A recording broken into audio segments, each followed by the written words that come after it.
the reality for a lot of women in our country. I choose characters that I can relate to. When you're able to tell a story without judgment, that's the best kind of storytelling. While it's great to talk to your loved ones, I think sometimes an objective person, someone who's not emotionally invested in you, can be more helpful. Hi Vidya, welcome to the Quint. Such a pleasure Thank to have you. you here. Thank you. So, your film Natkhat, it is such a powerful film. So over the years, we have seen you play characters who have questioned stereotypes. They are unafraid to speak their minds. So in contrast, the atmosphere as well as your role in Natkhat is very different. How did you own this role? Because I don't think it was difficult, because I've seen enough and more women like Surekha around me. Maybe not in my immediate family, but in the world around me. I've read about women like Surekha. Um, I've seen some of them in the news, and you know that this is the reality for a lot of women in our country. So I don't think I'm divorced from that reality, which is why I found her relatable. I could identify with her. Um, and I think I will say that, yes, certain scenes in the film angered me a lot. You know, for example, the scene where all the men are at the table and chomping away on the food while she's in a ghungat and serving them, hot rotis, and they don't even look up at her. There's no acknowledgement. She's almost invisible to them. You know, of course she's in a ghungat, but besides that, she almost seems non-existent to them. And that, I remember feeling angry during that scene, but I had to remind myself that I'm only an actor who's playing this out for, a few minutes of a day. But there are loads of women for whom this is an everyday reality. And that brought perspective. And I was like, oh my God, I wish all of us were able to break free, were able to break these shackles and just live our lives the way we want to. So I don't think it was difficult owning in that sense. So, I mean, not only an actor, you're also the producer of the film. So, what made you zero in on Natkhat? I think actually I chose to do Natkhat as an actor. And Ronnie Screwvala, who's a producer of the film, he actually told me, he said, I believe you really like the story and we really want to make the film. So let's make it together, because honestly, this film can't afford your fee. So instead, we offer you producer credit. And I said, okay, great. Otherwise, I really have no ambition to produce or anything like that. Okay, so you're not looking at production as, something alternative. No, not at all. I don't think I have the aptitude for it or the interest, honestly. It's a lot of work. I don't want to be handling people. I want people to be handling me. So what is the main difference when it comes to, acting in a feature film versus acting in a short film? I don't think there's much of a difference, honestly. It's acting is acting. Whether it's a 30-minute long film or a 2-hour long film. I think what the telling is different. So it's really the director's job, I think, becomes, I don't know whether I should use the word challenging, but I think it's a different format, so you have only so much time to tell a story, to establish your characters. So it is, I would think it's more challenging to make a short film because you don't have the luxury of time to really, let things to play out. Create characters that are so relatable. Like these women, either we are these women or we have read these women, their struggles, their achievements. So, what makes you choose characters that are devoid of, chest thumping heroism?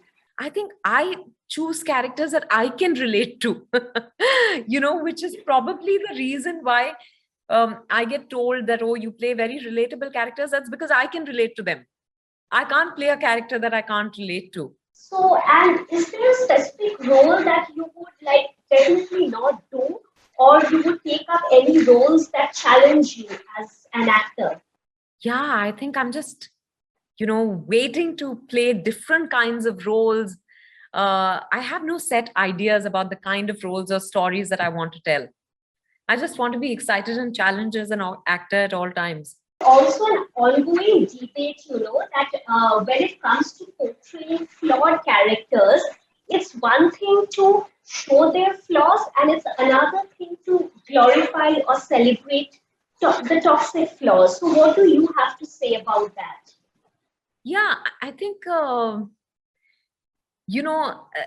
when you're able to tell a story without judgment, that's the best kind of storytelling.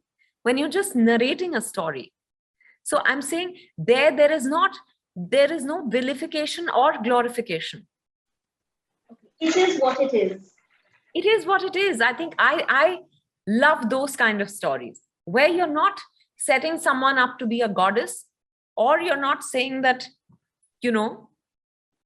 she's she's worthless.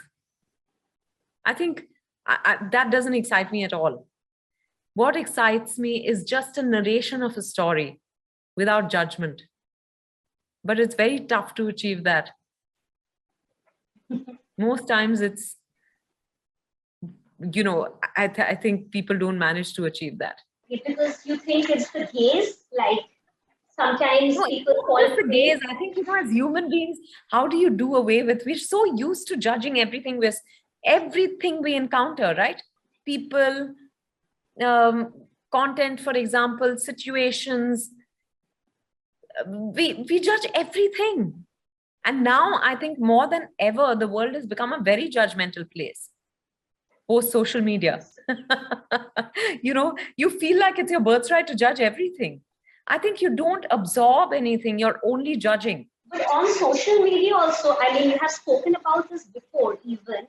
How do you deal with the comments that come your way? I don't read them. So I miss out on the good comments also. But I think I can feel the love of people, and that's most important to me. But I'm not interested in, anything unsavory or not nice that people have to say. Because I think I won't spend a minute telling someone what I don't like about them. If I like something, I will definitely, want to let them know. But if I don't, then I'll just keep my trap shut. So I use the same, I think, mantra when it comes to others. I expect the same from others. And obviously, because, I'm not others and others are not me, that is an unfair expectation. So I've decided not to read what people have to say. So recently in an interview, you spoke at length about body shaming. So among numerous other things, you spoke about how a healer had sort of like transformed your outlook, brought about a positive change in your life.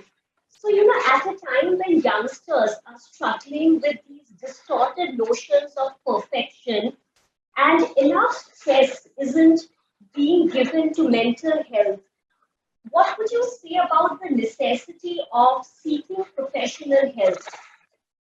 I think it's very important because, while it's great to talk to your loved ones, I think sometimes an objective person, someone who's not emotionally invested in you, can be more helpful. Because when someone's emotionally invested in you, they feel protective, and they therefore, sometimes they're not just listening to you. Whereas someone who's doing this professionally will let you sort things out for yourself, will not jump in with solutions. So I think whether that's therapy or that's healing or that's counseling or, that's any self-help, I don't know, self-help tools that you can use, you must use it. So, do you think that people shy away from taking professional help because it's so expensive in our country? Yeah, like people tell me, but I don't have a problem. So I don't need to speak to a healer or a therapist. And I'm like, I don't have a problem either. But I've been working with a healer for 10 years because actually, you don't realize how we shove everything under the carpet. The smallest of things can have a deep impact on you. And the more you learn to let go of those things, the less they'll impact you, and you'll just be able to lead a life that's easier to live. Thank you so much, Vidya. Thank you.